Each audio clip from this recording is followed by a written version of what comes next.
आज हम आपको बताने वाले हैं कि सीआरपीसी की धारा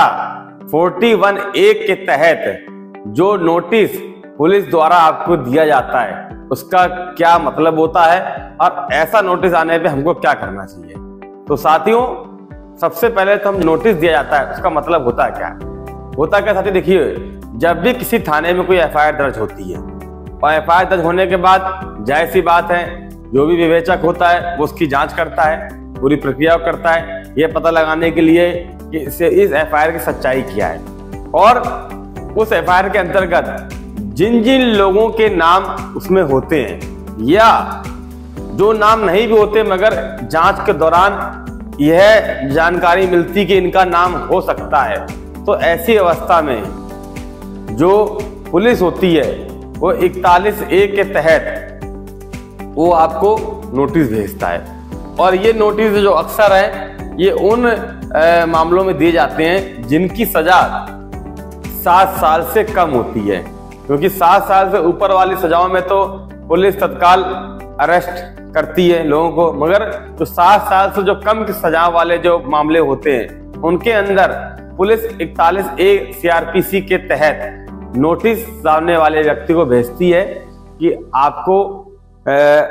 थाने आप आइए, आपसे कुछ पूछताछ करेंगे और उस पूछताछ के दौरान पुलिस आपको अरेस्ट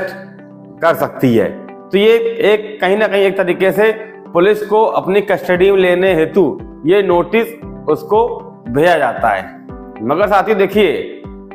यदि किसी मामले में आपका नाम है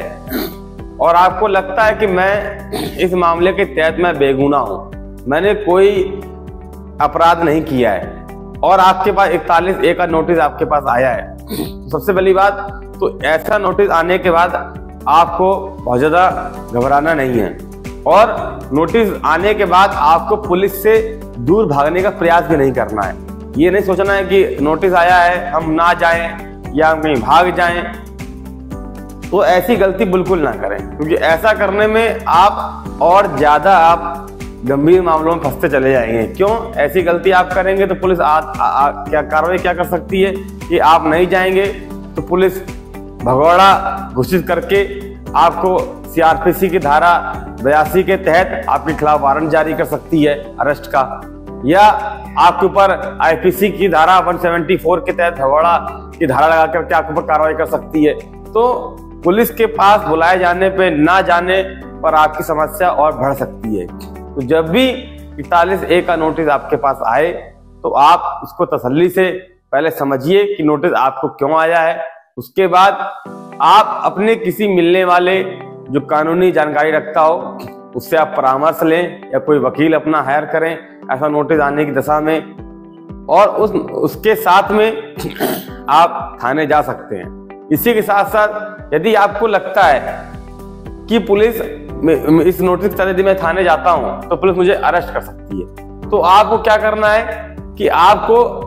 पुलिस के पास जाने से पहले तत्काल प्रभाव से आपको हाई कोर्ट या सेशन कोर्ट से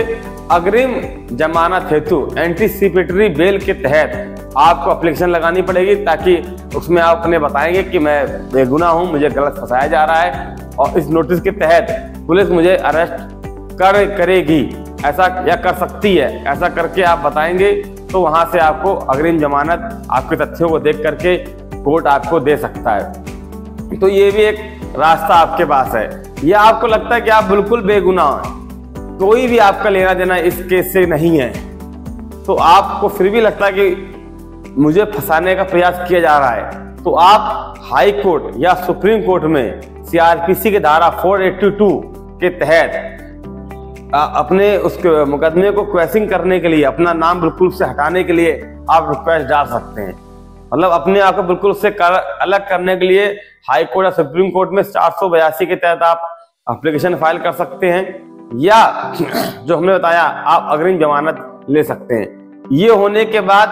आप निडर होकर के आप थाने जा सकते हैं और थाने जब भी आप इस नोटिस के तहत आप जाएं, प्रयास करें कि अपने साथ में एक कोई लीगल व्यक्ति या कोई वकील को अपने साथ में लेकर के जाएं, ताकि उसमें होगा क्या कि जब भी आप वहां जाएंगे तो कई और ऐसे रास्ते होते हैं न्यायिक मामले के तहत, जिसमें आपको इस नोटिस से यदि पुलिस आपको अरेस्ट करना चाहेगी तो आपके संग कोई मजबूत वकील है तो आपको थाने से बाहर निकाल सकता है। मगर आप ऐसी स्थिति में जब 41A का नोटिस आपके पास आए, आप भागने का प्रयास बिल्कुल ना करें। 2 रास्ते हमने आपको बताए हैं। पहला, अग्रिम जमानत के लिए अप्लाई कर सकते हैं। दूसरा, हाई कोर्ट में अपने केस को खत्म करने हेतु मतलब आप एप्लीकेशन फाइल कर सकते हैं, ताकि आप फाइल किया जाए कि आप निर्दोष हैं। उसके लिए आप अपने सारे सबूत को आप मजबूत रखें, और जब भी आप थाने जाएं अपने संग एक ऐसा व्यक्ति लेके जाएं जिसको कानून की जानकारी हो सके तो कोई वकील लेकर के आप जाएं, और उसके साथ आप पुलिस के पास जाएं और अपने बयान दर्ज कराएं। उम्मीद है इन सारे रास्तों को आप अपनाएंगे तो आप 41A के तहत नोटिस जो आपको पुलिस द्वारा अरेस्ट करने हेतु आया है, उससे आप अपने आप को बचा सकते हैं। तो मैं उम्मीद करता हूं साथियों कि आपको 41A के तहत जो नोटिस पुलिस द्वारा दिया जाता है वो आपको समझ में आपको आ गया होगा। कहीं हमसे कोई चीज छूट गई है तो आप कमेंट बॉक्स में हमारा लिख करके आप बता सकते हैं, या साथियों आपको कुछ ना समझ में आया हो तो भी आप बता सकते हैं। साथ ही साथ किसी अन्य चीज के बारे में यदि आप जानना चाहते हैं तो हमको मैसेज करिए, हम आपको अगली वीडियो में उसके बारे में बताएंगे। तब तक साथियों, जय हिंद।